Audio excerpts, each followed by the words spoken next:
Il s'agit d'une nouvelle avancée dans la démarche des autorités nigériennes visant à s'émanciper définitivement de l'influence française.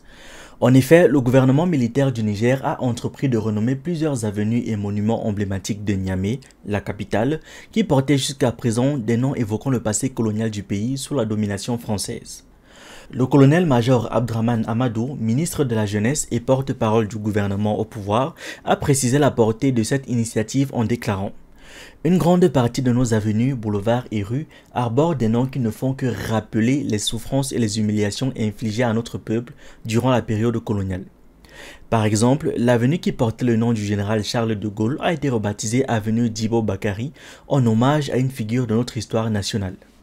Cette déclaration a été prononcée lors d'une cérémonie officielle dédiée à la débaptisation des édifices publics, marquant ainsi la volonté des autorités nigériennes de tourner une page de leur histoire en supprimant progressivement les symboles associés à l'ancienne puissance coloniale.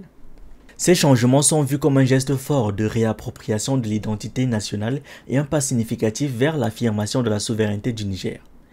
Djibo Bakary, dont le nom remplace désormais celui du général Charles de Gaulle sur cette importante avenue de Niamey, occupe une place significative dans l'histoire du Niger.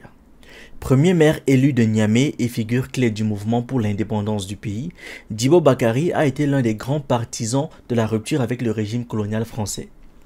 Son engagement politique a marqué une période cruciale de l'histoire du Niger où la lutte pour l'autonomie nationale battait son plein. La cérémonie de rebaptisation des avenues et monuments s'est poursuivie tout au long de la matinée, symbolisant un tournant dans la révision des symboles publics.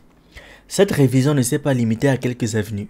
Même la place de la francophonie, autrefois symbole de l'appartenance du Niger à l'espace francophone, n'a pas échappé à cette transformation.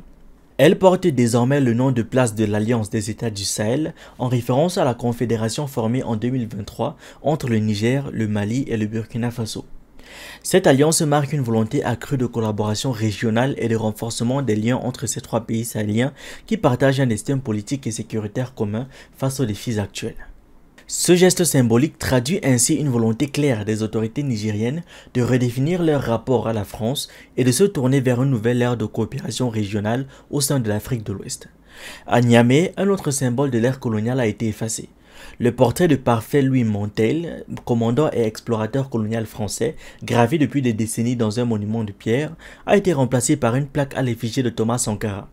Ancien président du Burkina Faso et fervent défenseur du panafricanisme, Sankara est une figure emblématique de la lutte pour l'indépendance et l'émancipation africaine. Assassiné lors d'un coup d'État en 1987, son héritage reste puissant à travers le continent, incarnant la résistance à l'oppression coloniale et néocoloniale.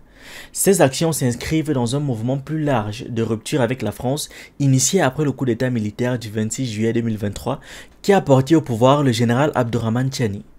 Depuis, les relations avec l'ancienne puissance coloniale ont été profondément redéfinies. Les forces françaises, autrefois engagées entre guillemets dans la lutte contre le djihadisme au Sahel, ont été contraintes de quitter le territoire nigérien.